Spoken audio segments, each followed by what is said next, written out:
속이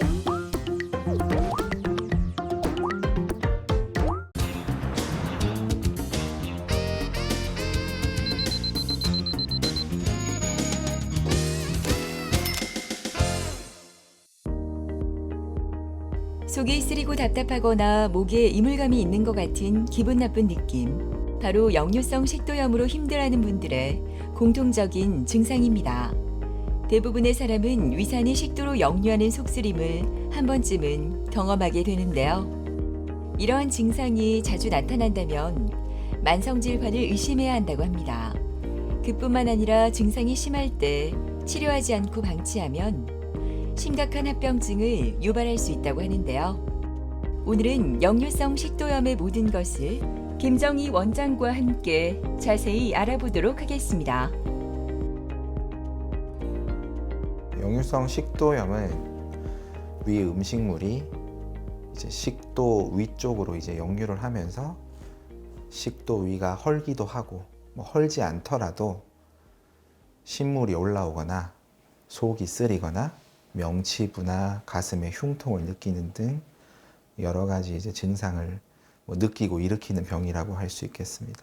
원인은 간단하게는 역류를 하기 때문에 그렇게 되는 거고, 그럼 역류를 하기 위한 원인이 무엇인가가 이제 중요할 텐데, 보통은 이제 음식물이 소화가 덜 된 상태에서 환자분들이 누우시거나 이제 자세를 뒤로 눕히면서 음식물이 위로 올라오는 거고, 식도는 원래 이제 하부 괄약근이란 게 있어서 음식물 역류를 어느 정도 이제 예방을 해주지만, 식도 괄약근에 이제 약화를 일으킬 수 있는, 예를 들면 담배라든지 술이라든지 그런 것 때문에 역류가 조금 더 가속화되고, 그러면서 식도 위쪽에 이제 병이 올 수 있는 거죠. 위염이라고 하는 거는 간단하게 말씀드리면, 위염은 이제 피부 질환 같은 거라고 생각하시면 돼요.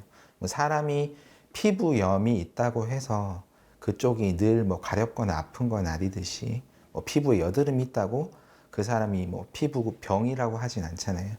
그러니까 위염은 위가 내시경으로 봤을 때 육안적으로 어떤 염증 소견이 보이면 위염이라고 얘기를 하고, 종류도 여러 가지입니다. 여러 가지 위염이 있는데 기본적으로는 내가 증상을 느끼는 것, 예를 들면 속쓰림이라던가 소화불량, 그런 것과 연관이 되어 있을 확률이 그렇게 높진 않아요. 그러니까 아파야 문제가 있는 거고, 내시경에서 위염이 있다고 꼭 다 아픈 건 아닙니다. 하지만 이제 역류성 식도염 같은 경우는 그 염이라고 하는 글자 때문에 이제 오해를 좀 살 수 있는데, 환자분들이 이제 내시경을 하시고 식도가 좀 헌 소견이 있다는 소견을 많이 이제 검진 내시경에서 받으실 텐데, 그러면은 병원을 오셔서 대부분 다 식도염 나 있다고 말씀을 하시거든요. 그런데 증상이 없다면 굳이 치료 안 하는 경우도 있어요. 그런데 식도가 깨끗하더라도 본인이 명치부가 아프고 신물이 올라오고 하는 역류성 식도염의 증상이 있으면 그건 치료를 합니다. 즉, 역류성 식도염은 그 증상을 베이스로 진단을 하는 병이고요. 위염은 내시경의 육안적 소견을 기본 베이스로 진단을 하는 거죠. 역류성 식도염은 만성질환으로 급성질환이 아닙니다. 따라서 나의 오랜 생활 습관의 문제, 그것 때문에 이제 유발되는 병이기 때문에 개인의 어떤 습관을 고치는 게 제일 중요해요. 식사 습관이라던가 바로 먹고 이제 눕는 습관 있죠. 그런 것들이 먼저 개선이 되지 않으면 치료가 사실 잘 안 됩니다. 그거가 이제 선행이 되고 나서 약물을 이제 같이 처방함으로써 치료를 이제 좀 도와주는 개념으로 가는 거죠. 나른한 오후, 여유로운 모습으로 병원을 찾은 노성재 씨는 얼마 전까지만 해도 병명을 알 수 없었던 불쾌한 증상으로 힘든 시간을 보냈습니다. 진료를 받고 역류성 식도염이라는 것을 알았다고 하는데요. 치료를 계속하면서 몸이 많이 좋아져 얼마나 다행인지 모릅니다. 그 위쪽에 아프고 쓰리고, 그 다음에 이제 조금 많이 먹으면 이제 이게 뭔가 차이는 기분, 조금 걸리는 기분, 이런 관계로서 지났어요. 예전에도 그런 경험은 있어요. 잠자고 나서 깨어났을 때 그때가 제일 아프고 그 다음에 이제 공복기에 아프고 그렇죠. 진료하고 약 먹고 나서 많이 호전됐고 그 다음 다시 와서 계속 했는데 그러니까 이제 이번에 이제 세 번째인데 그때도 역시 이제 시간이 좀 오래 걸리지만 호전된 거 들리면 없고 그래서 아직까지 잔여분이 있어가지고 그래서 이제 병원에 오고 지금 진료받는 중이에요. 안녕하십니까? 예, 안녕하십니까? 네, 안녕하세요. 예, 많이 좋아하셨죠? 예, 예. 그래 증세가 이제 그 약 먹고 나서 전부 다 완화가 됐고, 근데 이제 며칠 전에 한번 커피를 마셔보니까 조금 증세가 조금 안 좋은 것 같고 이런데 전체적으로는 완화됐는데 그래도 조금 완치는 안 되겠던 그런 네. 예, 느낌을 갖고 있습니다. 술은 조금 많이 줄이셨고요. 예, 예, 예. 예, 아무래도 이제 커피가 예. 커피에 있는 카페인 성분이 우리가 속을 좀 쓰리게 하고 위를 자극하고 그렇게 할 수 있어서 식도염 환자분들한테 그렇게 좋은 음식은 아니거든요. 뭐 그렇다고 우리가 커피를 아예 안 먹고 평생 살 수는 없고 예. 어쨌든 저희가 이렇게 치료를 하고 조금 완화되고 있는 이 과정에서는 커피 같은 경우는 조금 멀리 하시고 예. 저희가 치료 잘 돼가지고 예. 속이 이제 안 아파지고 좀 좋아지면 예. 그때 이제 한두 잔씩 좀 드셔보시면 예. 대개는 그래도 그 정도까지는 괜찮게 잘 드세요. 예. 그래서 아마 치료를 잘 따라 주시니까 예. 전반적으로 좀 많이 좋아지고 계셔서 예. 조만간에는 저희가 뭐 약을 좀 줄여볼 수 있지 않을까 싶거든요. 예. 그래서 다음에 오실 때는 상황을 보고 예. 약을 지금처럼 이렇게 조금 한 달씩씩 타가는 게 아니고 예. 약을 매일 먹는 게 아니고 이제 이틀에 한 번 예. 이런 식으로 좀 늘려서 간격을 예. 먹어서 증상이 없는지를 좀 지켜보려고 합니다. 예. 고맙습니다. 하여튼 더 좋아져서 배우면 좋겠네요. 예, 고맙습니다. 네. 원장님 덕분입니다. 예. 감사합니다. 가장 불편하게 말씀하셨던 게 이제 목에 이물감, 목에 뭔가 걸리는 느낌이 들고 식후에 배가 꽉 차는 느낌. 그래서 이제 밥을 더 먹기 어려운 그런 소화불량감, 거기에 이제 속쓰림. 그런 증상이 이제 오래 지속되어서 이제 저희 병원을 방문하게 되었고요. 그분 같은 경우는 평소 식습관에서 이제 커피를 좀 즐겨 드시고 그리고 술도 이제 자주 드셨고 그리고 이제 저녁 늦게 식사를 하시고 좀 바로 눕는 습관이 좀 있으셨다고 하시더라고요. 우리가 역류성 식도염 외에도 이런 증상을 일으킬 수 있는 병들이 여러 가지가 있거든요. 대표적으로는 그 식도에 세균이 자라는 칸디다 식도염도 있고 헤르페스균이 이제 식도에 자라는 헤르페스 식도염도 있고요. 그리고 알레르기가 있는 분들한테서 가끔 발생하지만 호상구가 식도에 침착해서 생기는 호상구성 식도염도 있습니다.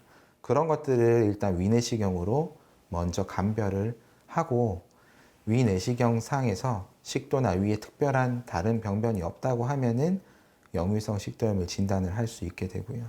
그래서 이분 같은 경우는 내시경에서 특별한 소견이 없으셨고 그래서 역류성 식도염으로 진단을 하고 약물 치료를 하면서 커피도 좀 줄이시고 저녁 늦게 식사하는 것도 조금 생활습관 변경도 좀 하고 식단 같은 경우도 이제 증상을 악화시킬 수 있는 음식들 단 음식, 뭐 밀가루, 고지방 육류 그리고 산도가 있는 과일들 예를 들면 오렌지나 포도나 이런 것들 그런 음식을 좀 줄이시면서 관리를 하라고 설명을 드렸었고요. 그리고 나서 좀 차도를 보이셨던 환자분입니다.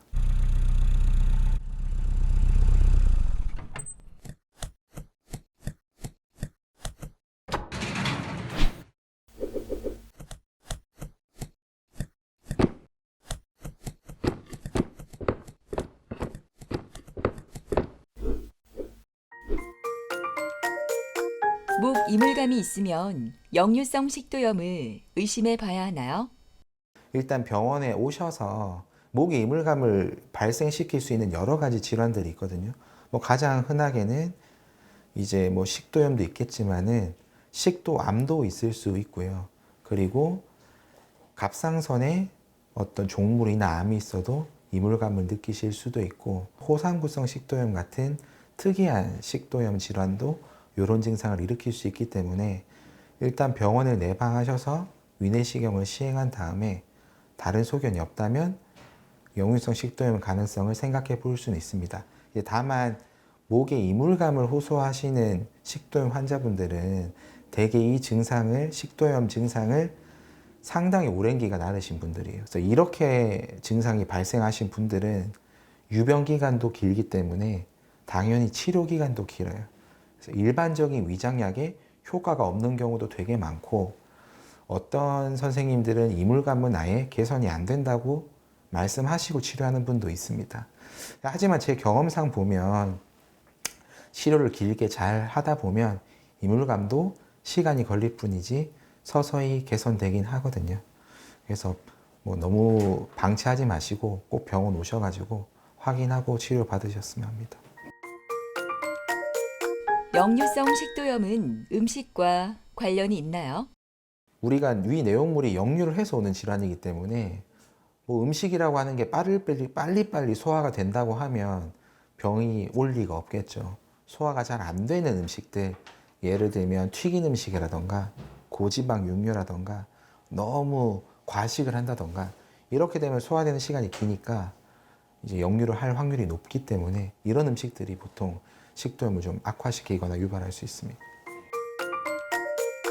역류성 식도염은 취침 자세와 관련이 있나요?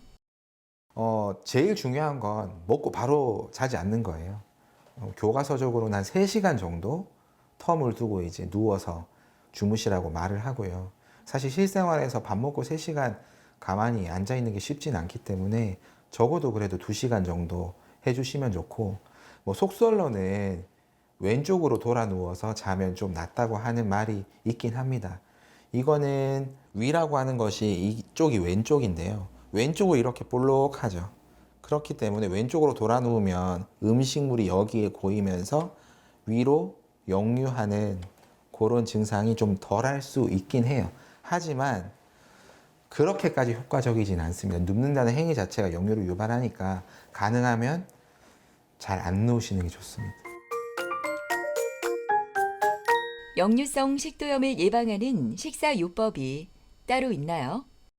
일단 저녁 식사를 너무 늦지 않게 하시는 게 제일 중요하겠죠. 야식이라든지 밤늦게 뭔가 먹는 습관은 아무래도 이제 역류성 식도염을 유발할 수 있습니다. 그리고 식사에서 우리가 술 같은 경우도 맥주 같은 좀 볼륨이 크고 탄산이 있는 음식들은 먹고 나면 위에 자극도 되고 역류를 잘 할 수 있겠죠. 그나마 조금 좋다고 하는 것들은 이제 와인 같은 술은 그래도 조금 낫다고 하니, 그래도 뭔가 한 잔 하실 거면 와인을 한 잔 정도 하시고 주무시는 게 좋을 것 같고요. 다른 음식으로는 또 단 음식, 밀가루, 그리고 산도가 있는 과일, 그런 것들 특히 또 저녁에 드시면은 아무래도 위에 자극적이고 그 자극이 역류가 되면 더 증상을 유발할 수 있기 때문에 주의하시는 게 좋을 것 같습니다.